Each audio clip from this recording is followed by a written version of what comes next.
Flecknoe by John Dryden. Full title: Flecknoe, or A Satire upon the True Blue Protestant Poet T.S. Written around 1678 and published in 1682. Type: mock heroic satire, a parody of epic poetry. Main target: Thomas Shadwell. And theme: satire on bad poetry and literary dullness.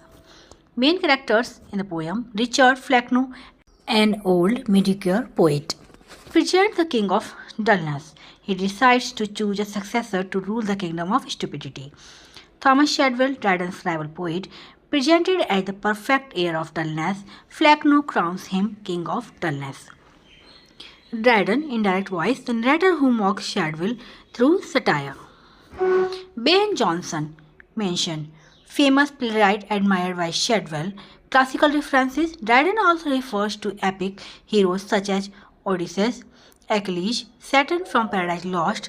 These comparisons highlight the mock heroic style. Reason for the quarrel: the conflict between Dryden and Shadwell happened because of different opinions about Ben Jonson's talent. Dryden preferred comedy of wit, while Shadwell preferred humorous comedy.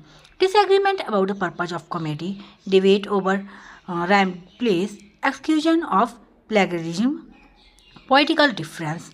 Dryden supported the Stuart monarchy and Shadwell supported the Whig party.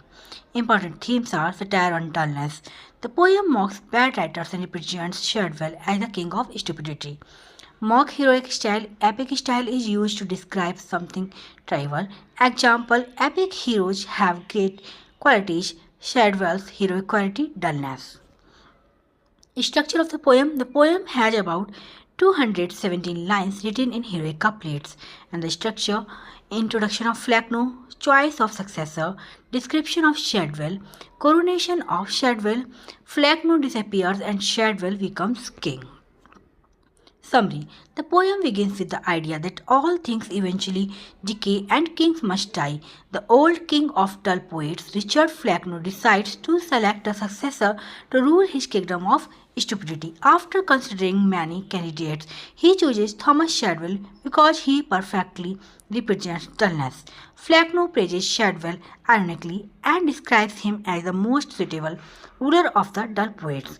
A coronation ceremony is arranged in a place associated with bad poetry and theatre. Flecknoe gives advice to Shadwell on how to continue spreading dullness. At the end of the poem, Flecknoe disappears suddenly, leaving Shadwell as the new king of dullness, symbolizing the victory of stupidity in literature.